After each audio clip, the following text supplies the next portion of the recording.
आइए आज स्टार्ट करते हैं लास्ट इतिहास का चैप्टर प्रेस, संस्कृति एवं राष्ट्रवाद। इसका ऑब्जेक्टिव क्वेश्चन देखते हैं। पहला क्वेश्चन कहता है कि महात्मा गांधी ने किस पत्र का संपादन किया? कॉमनवेल्थ, यंग इंडिया, बंगाली या बिहारी? ऑप्शन नंबर बी जो है करेक्ट आंसर हो जाएगा, यानी यंग इंडिया।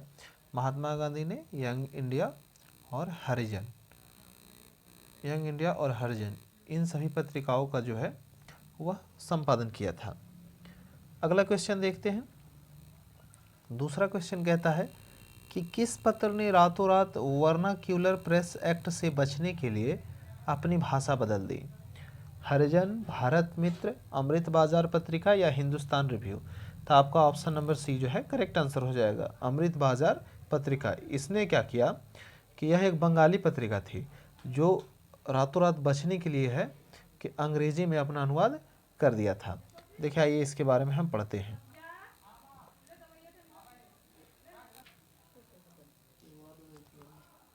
तो इसमें देखिए लिखा हुआ है कि लीटन के वर्नाक्यूलर प्रेस एक्ट से बचने के लिए अमृत बाजार पत्रिका जो बांग्ला भाषा की थी उसे अंग्रेजी साप्ताहिक में परिवर्तित कर दिया गया था। चलिए अगला क्वेश्चन हम लोग देखेंगे। तीसरा क्वेश्चन कहता है कि 13वीं सदी में किसने ब्लॉक प्रिंटिंग के नमूने यूरोप में पहुंचाए?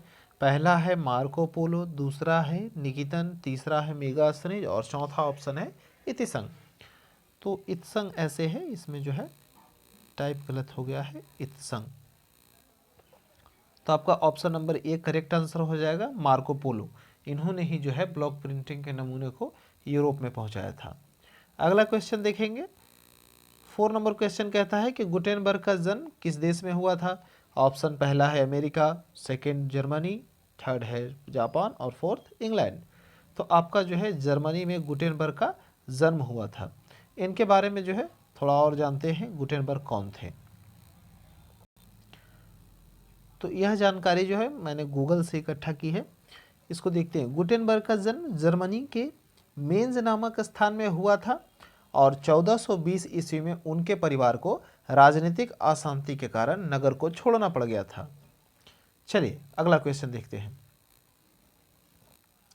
पांचवा क्वेश्चन कह रहा है कि गुटेनबर्ग ने सर्वप्रथम किस पुस्तक की छपाई की?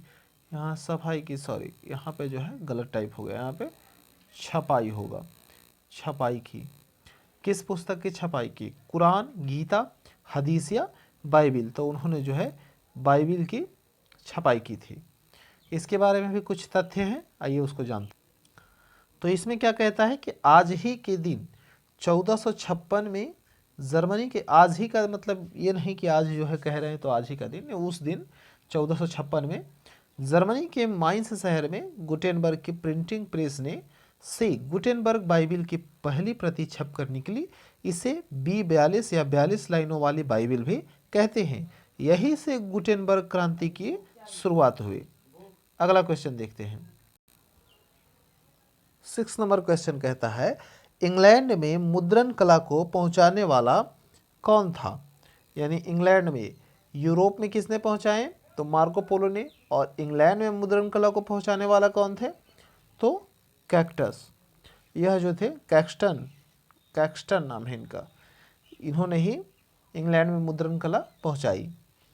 अगला क्वेश्चन हमने देखेंगे हम लोग। 7 नंबर क्वेश्चन कहता है कि किसने कहा कि मुद्रण ईश्वर की दी हुई महानतम देन है और सबसे बड़ा तोहफा भी मान सकते हैं इसे? ऑप्शन आपका है महात्मा गांधी, बी है मार्टिन लूथर, सी है मोहम्मद पैगंबर और डी है ईसा मसीह। तो आपका जो है ऑप्शन नंबर बी हो जाएगा, यानी मार्टिन लूथर ने कहा था कि मुद्रण ईश्वर की दी हुई महानतम देन है, या इसे सबसे बड़ा तोहफा भी कह सकते हैं, जिसे हम संग्रह करके रख सकते हैं, है ना। चलिए 8 नंबर क्वेश्चन कहता है कि रूसो कहाँ का दार्शनिक था? फ्रांस, रूस, अमेरिका या इंग्लैंड?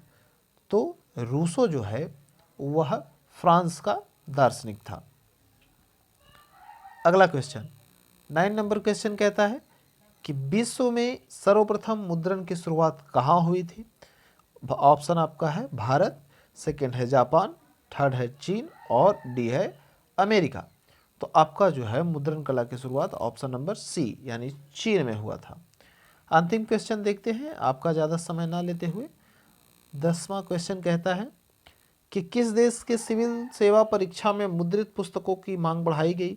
पहला है मिस्र, दूसरा है भारत, तीसरा है चीन और चौथा है जापान। तो भारत में सिविल सेवा का परीक्षा अभी होता है, तो ये मत कहिएगा कि जो है भारत में ही है, ऑप्शन लगा कर मत चलाइएगा। आपका जो है ऑप्शन नंबर सी यानी चीन जो है करेक्ट आंसर होगा, जहाँ पे मुद्रित पुस्तकों की मांग बढ़ाई गई थी। तो आशा करते हैं कि आपको जो है यह सेशन पसंद आया होगा और आपका इतिहास का ऑब्जेक्टिव क्वेश्चन सारे चैप्टर का यहीं पे समाप्त होता है। मिलते हैं किसी और नए तथ्य के साथ, तब तक के लिए थैंक यू।